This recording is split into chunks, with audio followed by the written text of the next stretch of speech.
I'm at my best. Okay. Well, for our fathers and mummies, I hope some of them really enjoyed that. It's okay. It's a Wednesday morning, so if we go back in time, it's so say. We appreciate you for joining us on the discussion segment this morning. This is Morning Flight, OGBC 90.5 FM. Our guest is in the house already. Our analyst this morning is here. Bayo Ogundi. We'll be looking at the papers together and big stories that is of interest or that are of interest to us and of course to you because we all belong to these nations. Any story affecting our nation affects us one way or the other.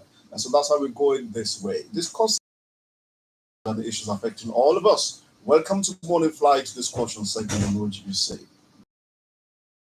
Bayo Ogunlemo is a public affairs analyst and an administrator. Thank you sincerely for joining us this morning. Thank you very much. Good morning. Now, My pleasure being here. Thank you. So let's set the ball rolling this lovely morning from the Punch. Tinubu affirms Nigeria's commitment to improved electricity. President Bola Tinubu has reaffirmed Nigeria's commitment to providing reliable, affordable, and sustainable electricity to its citizens by 2030. President Tinubu made the declaration as he concluded his participation in the Mission 300 Africa Energy Summit held in Dar es Salaam, Tanzania, where he joined other African leaders to address the continent's energy access challenges. Is this going to come to reality? That is the $1 million question this morning. Then, well, let's just cast our mind back to the number of, Greek collapses that we encountered last year. And very early this year, we've actually had a flash of it very early this year. So, how optimistic are you that by 2030, we are going to have affordable, reliable, and sustainable electricity, especially in terms of affordability? There are several issues that you have raised there. And I think for me, if you are talking um, how sure we are about the promise, I would say it's only the government that has made that promise that will be able to tell us. By the year 2030 now, that's about how many years? 5 years. It's not 5 years. Now, if if we are now being look forward to enjoying supply in the year 2030, what happens before then? You find these rhetorics all the time on almost all sectors of Nigerian life. Even presently, the cost of the tariff of the consumption, you discover that it has gone, and this is not backed up by an efficient service delivery. So, in a way, we just say that government is just taking us for a ride in this part of the world. Yes, and I mean it. The government is taking us for a ride in the sense that those responsible for our welfare are just not bothered, and you see a lot of things happening. Then you ask yourself if this is a country. If the president will go all the way to Tanzania, where the energy summit took place, and will be giving us an assurance that we should be looking forward to the next 5 years to enjoy stable power supply. What happens before that? There are a lot of businesses that are closing up every day. There are a lot of businesses that had closed up because of lack of electricity, because of problem in the power sector, and all of that. And you also discover that a lot of people have lost their jobs. I mean, working in this sector. So we are like having a government that seems so much interested about the welfare of Nigerians, that seems not so interested about our well-being. So, well, Mr. President, we wait.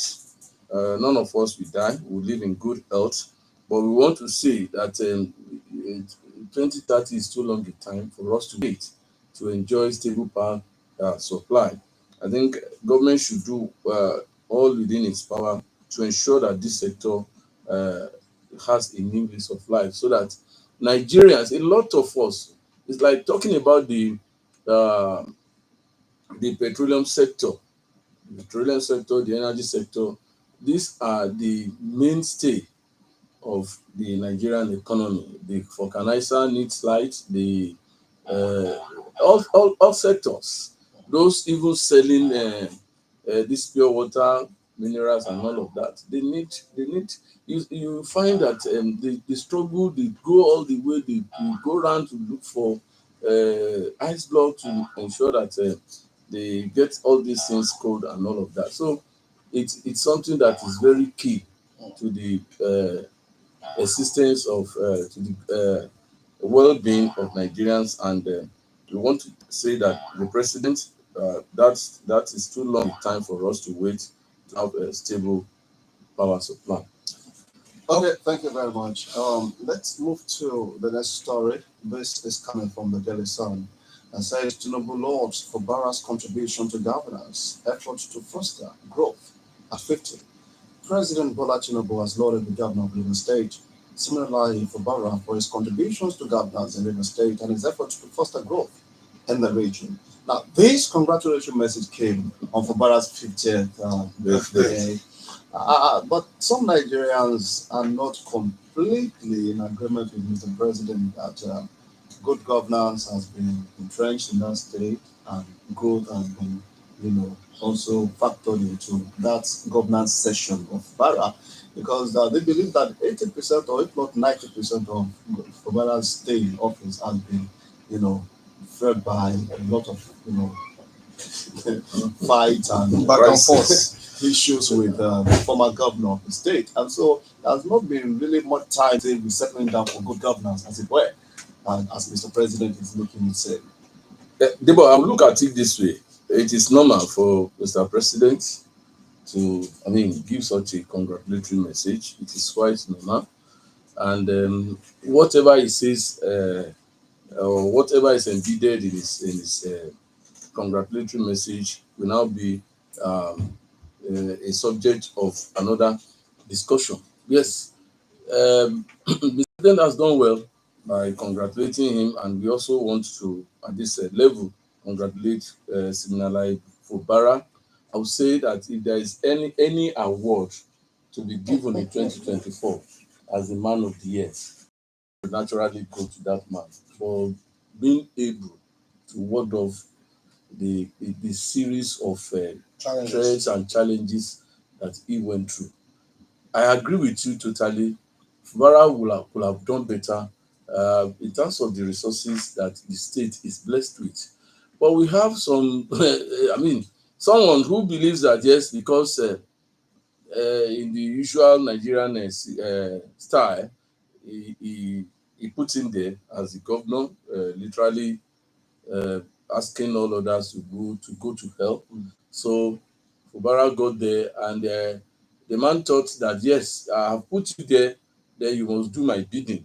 But the man sat down and looked at the whole thing and maybe just discovered that see, I must cast a chief for myself. I have to. The state is now in my care, and I must ensure that people get a better deal for voting him in.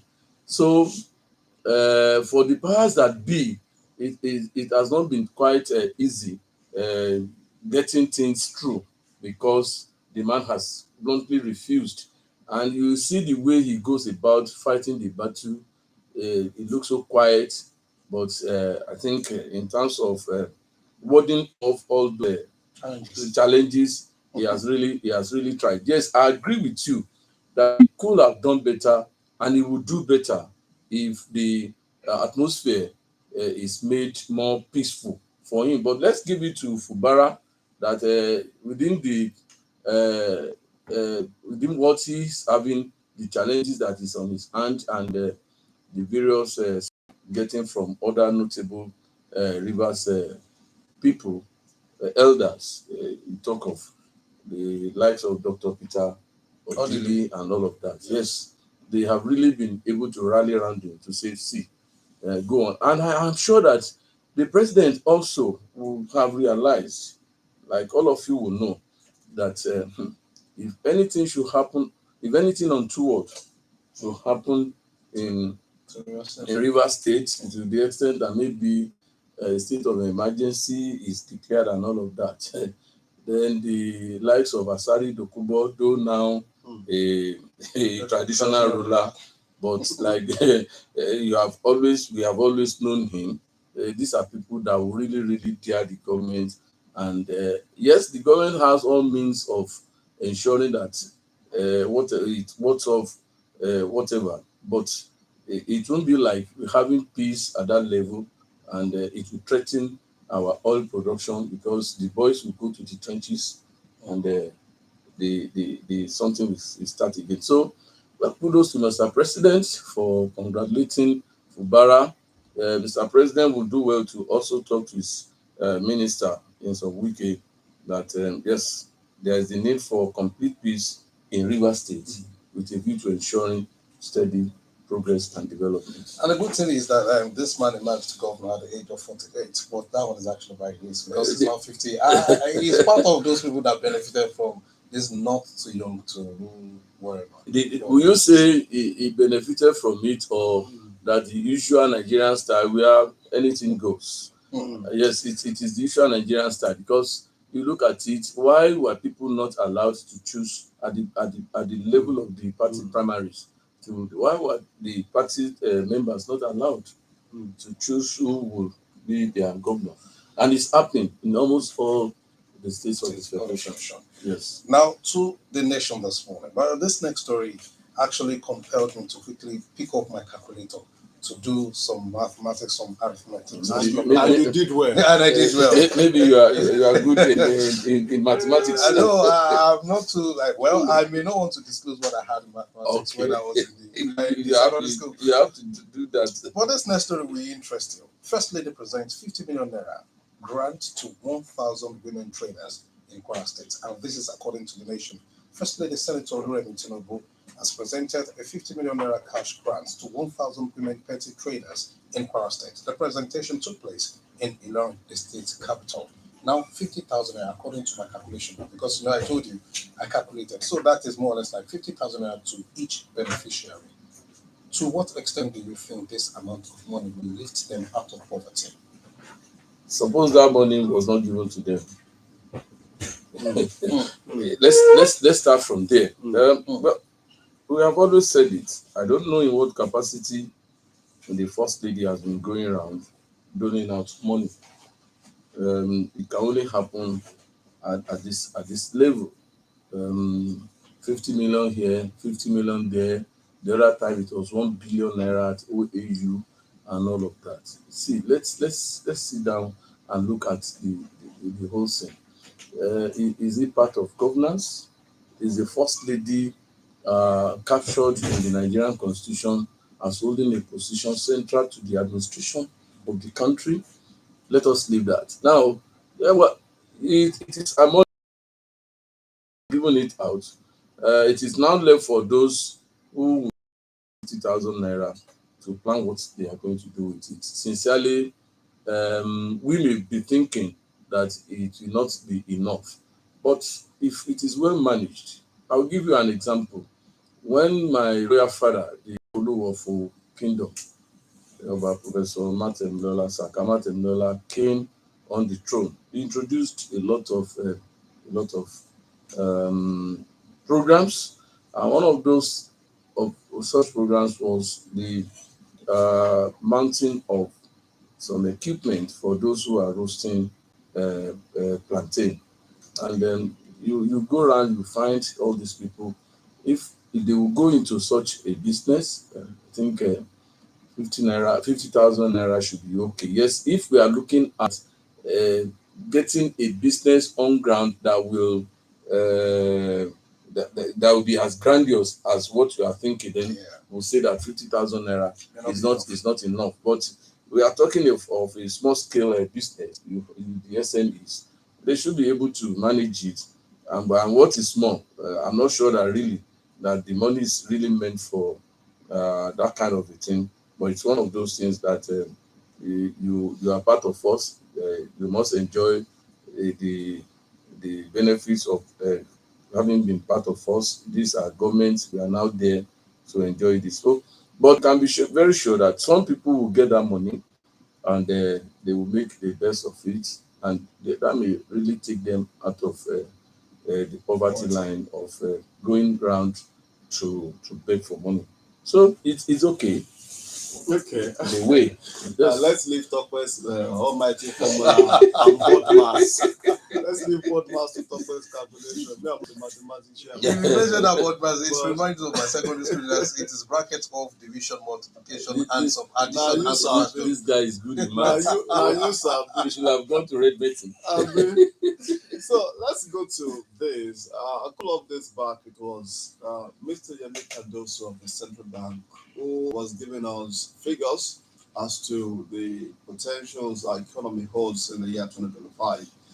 This morning, we have another one which is looking good. Experts and stakeholders in Nigeria are expressing optimism that the year 2025 will be better for the country in terms of economic growth and outlook. At the breakfast meeting organized by the Franco Nigeria Chamber of Commerce and Industry, survey indices show a positive outlook for the economy this year, with things expected to materialize within the year. The Guardian has that story, and the headline is hopeful of a better economy in 2025. Experts tell Nigerians.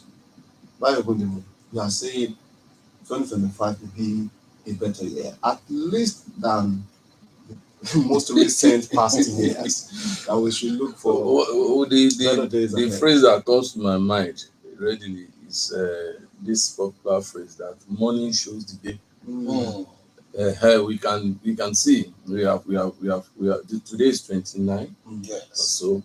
Then it is not only the experts that are looking at the economy.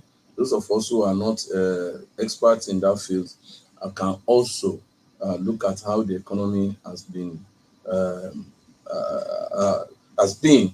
At least in our own way too, as non-experts, to be able to say whether these things are true or not. Well, it's one of those things that when they gather, they have their statistics, and the statistics may not be the ones that are actually the happenings on ground. Exact area is going to have a spiral effect on the entire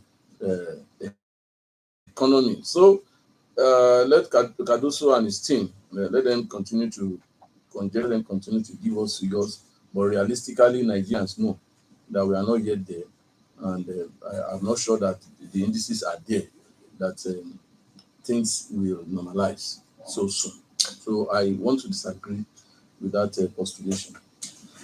Okay. Bayo, I don't know when last you bought. I don't know. I know you don't go to market to buy things, but I Who hope. says? No, wait, Bayo. I hope some of our callers who go to the market will tell us. Because yesterday, one woman was still telling me that the last time she bought a plastic of Inubo, it was 1,003. She bought yesterday, it was 1,000 naira. Okay. And I think the same goes for commodities like beans and rice. Tomatoes, pepper, also. What kind of beans are you talking about? Well, I don't know, but Then it means that you have also not been going to I've the not market. done my homework. See, I go to the market. Really? Yes, on my way from the office, if I feel like I call my wife, do we have this, do we have that, or do we have a need for this? Are you listening? Yeah, I'm listening. Yes, I'm on here, and I know what I'm talking about. I go to Olomuri market so often. I have a guy there from whom I buy pepper, the fish seller, and all of that. You have to take these things in totality, not in terms of Gary alone. Then we ask ourselves, should that size of plastic that is being used, should it really even cost 1,000 naira?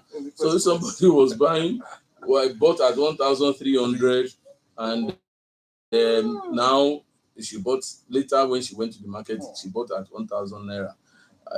Have we looked at it for a short period or a long period of time? Are we going to give it? We must give it time.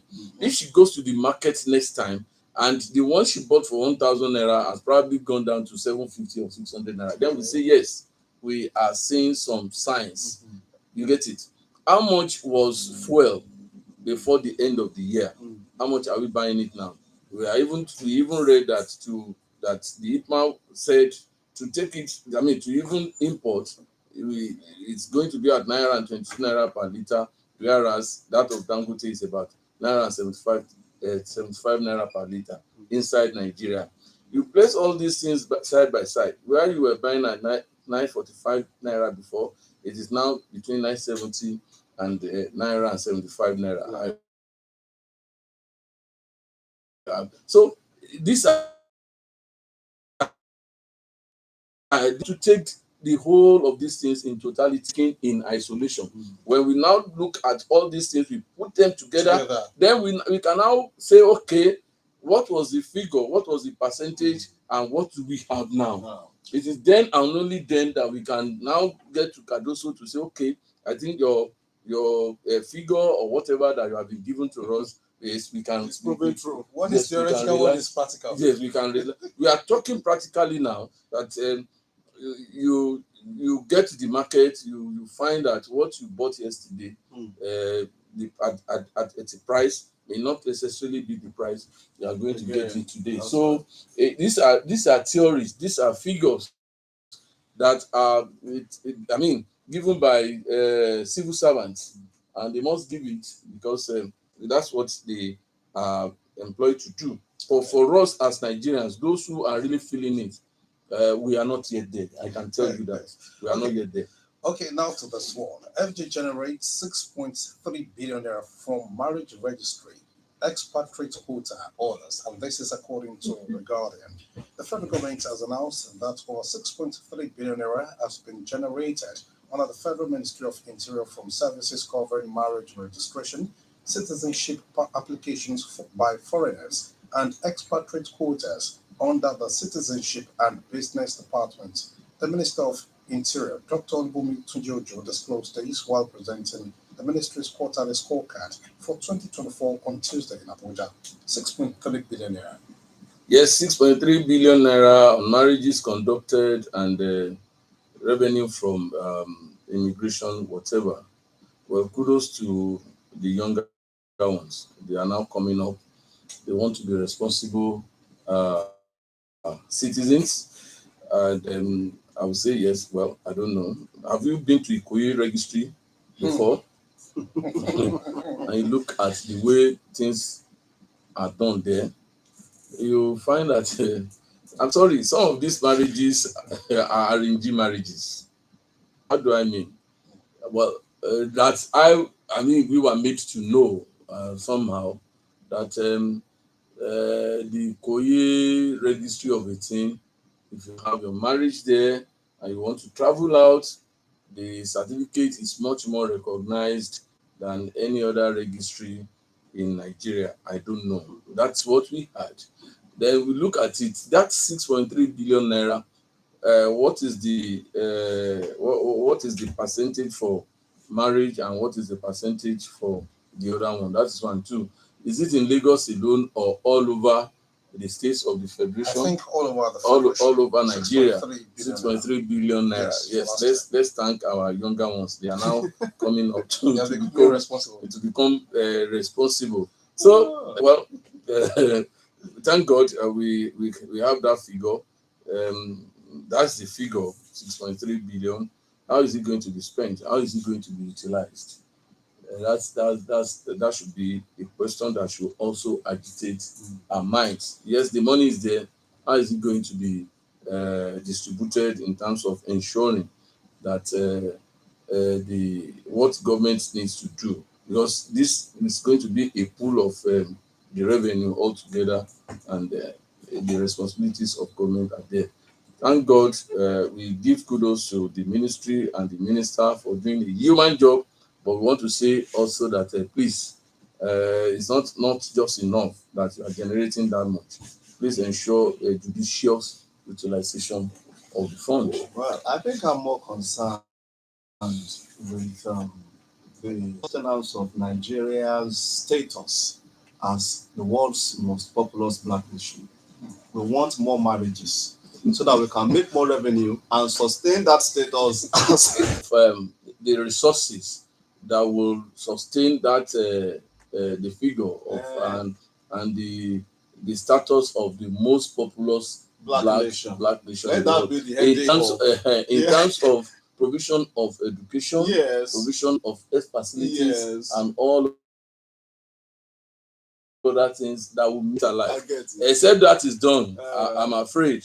I think all over now the emphasis is on birth control. So if Debo is now telling us that is much more at home with the status of Nigeria. 6.3 billion. Let's make 15 billion this year. Oh, that will mean more marriages. More marriages. Fantastic. That is what I'm clamoring okay, for. let's this is serious. Okay, so, let's wait and see. Yeah. It's okay. Well, guys, over to you. Before we open the lines, your state government has a message we should mention, and it's saying that it's warning against unregulated Valentine's Day celebrations. Nigerian Tribune has that story that Oyo State government cautioned corporate bodies, event planners, and anyone planning Valentine's Day celebrations to ensure they adhere strictly to the rules and regulations.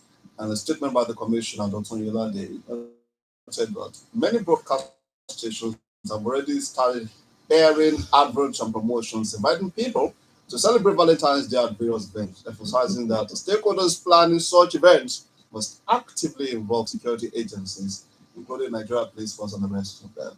I guess your state has not fully recovered from the incident of once beaten, twice shy. The experience of the stampede is still there, and I think yes, it's trite enough for government to come out to say that, and I will also say that it's good enough that those who will be planning such a thing should ensure that adequate arrangements are put in place, not only in Oyo State, but in whichever state that this thing is going to take place. When I was coming to the studios this morning, my son came around, and we were listening to the press report, and the thing came up, and what he said really amused me. He said, well, the government is now talking about Valentine. Now, what did the government do during the crossover night? That it was scary, the way the bangers were flowing and all of that. So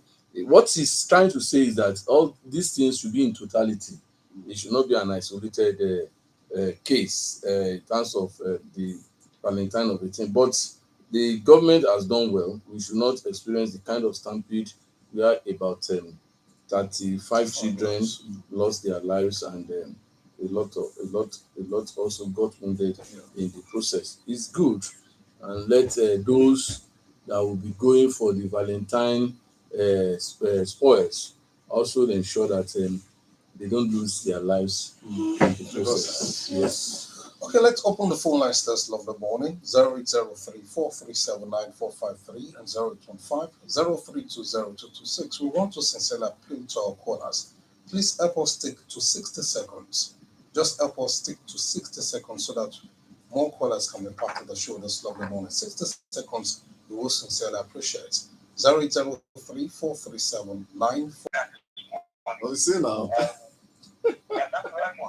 I love that, and I love the reggae. Thank you. Very much. Oh, that's great. I want to go quick. I want to summarize this issue of the president letting us that we have to put the system back in that. So somebody said that some years back, and by 2015, we have electricity supply stable in Nigeria. I said that was very ridiculous. But I think we are moving towards that ridiculous state now. If we have to wait for 5 years to have stable electricity, it means that all our industries will have to wait until that time. 5 years is the last of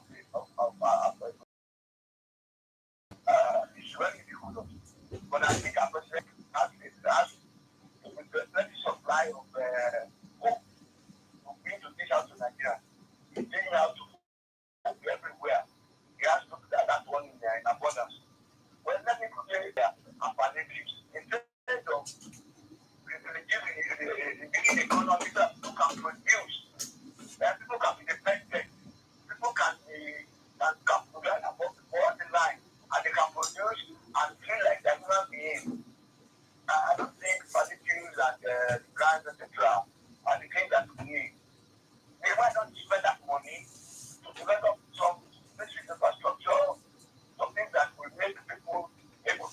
Thank you very much, sir. And their own city.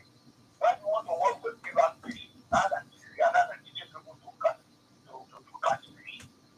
I don't think I don't think anything to encourage.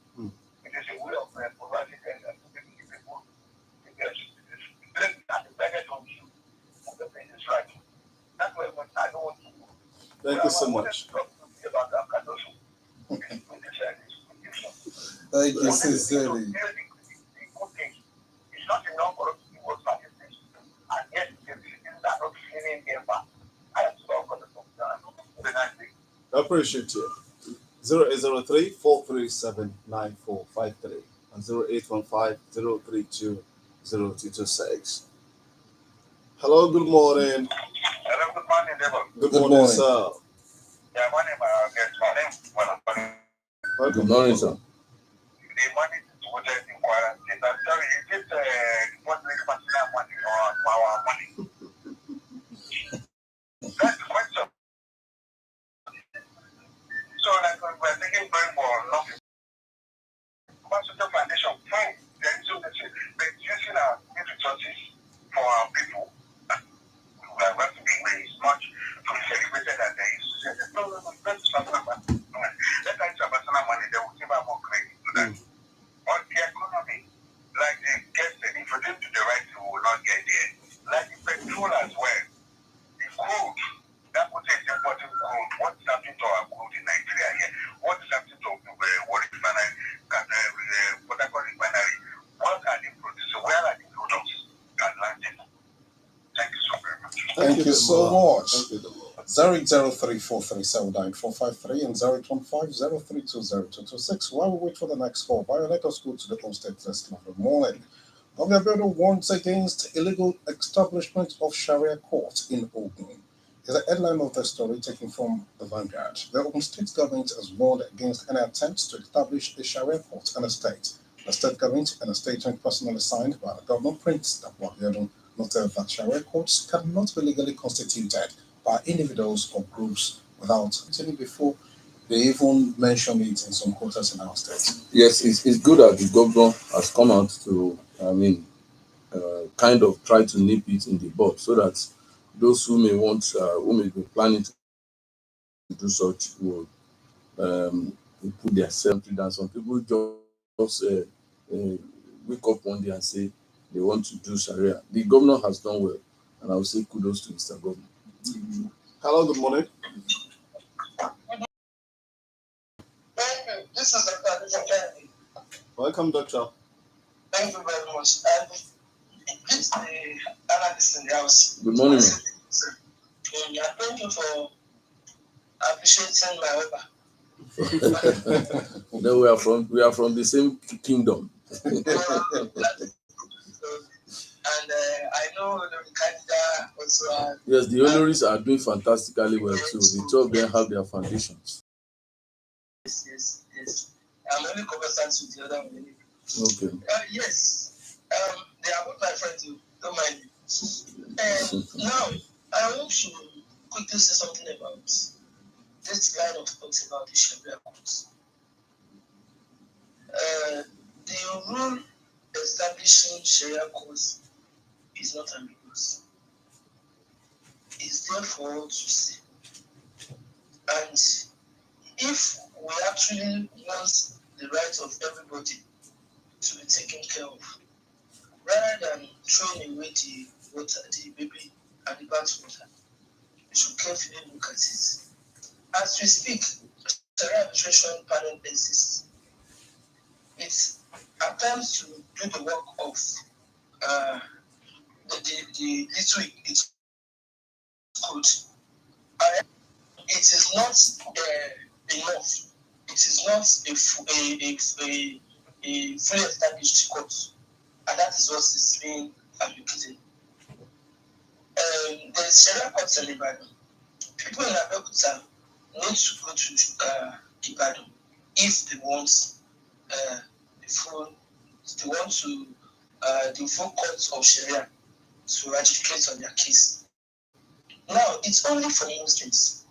For example, someone who is married with the mosque the mosque, and who now has issue, do not feel comfortable taking their issue to the normal court. To the normal court. Okay. And you cannot even dissolve such marriage because you do not even tie us. Not. There are numerous reasons why Muslims are agitated with it. And so please look at this carefully. Canon law is so much embedded in our penal law and is taking care of Christians, which law takes care of the needs of the Muslims. Forget about Scotland and all of this. Those things are deep. Deeper than you're looking at it. For example, if somebody is a thief, you cannot cut the hand of that person if that person has the reason to do it. If the person is not well taken care of. If a wife steals the money of the husband and it is less, maybe the wife is suffering at home, there is no food to eat, and she now steal the money to take care of the needs of the feeding of the family, that wife will not be punished. So there are so many things that we are missing as a people, that it is only Sharia court or administration panel that can take care of it. Thank you. Good morning. Thank you very much. Well, let me just say a few things on that. I'm sorry. Nobody is saying that these are not the principles or whatever. What we are saying is that the advocates of these things should follow the normal route of ensuring. I mean, if they want it, yes, let them go through the normal procedure of having it. It's not that some people just come and say there is a government in place. The government should be respected, and the laws of the land also should be respected. Okay. 08034379453. Okay. Hello, good morning. Good morning. Yeah, I'm talking. Okay, welcome, sir. Thank you, sir. Yeah, let me start with the electricity of 2030. Please, you have a few seconds, sir, because of time, sir. No problem. See, we are used to political tricks. When they are campaigning, they will tell you, during my 4 years, we don't have electricity, don't vote me for second term. But when the first term is running out, they will shift the goalpost to 2030. We are used to that. That one is no problem. That is political trick. Now for Fubara, I totally agree with Mr. Ogon that he should be given the man of the year. Yes, with strong opposition. I had my friend, my classmate at Ilaro, warning Fubara, if you try to look at what you are not supposed to see, you will start seeing spirit. We thank God today, Fubara is not seeing spirit. Fubara is not the type that small governor out of government house, out of his house and keep in government house. So I agree totally he should be given that award of man of the year. And I also see the role the president is playing. He would not like to offend Mickey, he would not like to offend Kubara, because hanging in the balance. Hanging in the balance. Thank you so much. 2027 is coming. He needs the vote of Mickey and also the vote of Kubara. Thank you very much. I appreciate it, sir. Come back. Now, the first lady. Thank you because of our time. Please, thank you sincerely. We appreciate it. We appreciate it. Let me continue. Okay. Unfortunately, 50K, you are giving them, this will just improve their standard of living for 1 or 2 months. You don't give a hungry person money. No, that is not empowerment. You get him equipment, but give him a catapult. Let him go inside the bush, kill rats, kill birds, sell, eat part of it. Thank you very much. That is empowerment. All right. Thank you very much. Thank you very much, Olabode. I wanted you to just make a comment on the Court of Law in Ogun State that upheld the Olo. You look at the whole Few thing seconds. and you just smile that a lot of things are out that meant with regards to my good brother out of the youth in the church. Well, I would say he's a fighter. I'm sure he's not going to end it up there. Well, let's see how it goes. For Lagos, I wouldn't know if you saw the clip when the new speaker was coming to the office, and I was so much amused that they help us see how it is out. Definitely, we'll be here next week, God willing, to also look at the issues and say a few things about it. Thank you so much, Bayo Gundemu, a public affairs analyst and analyst.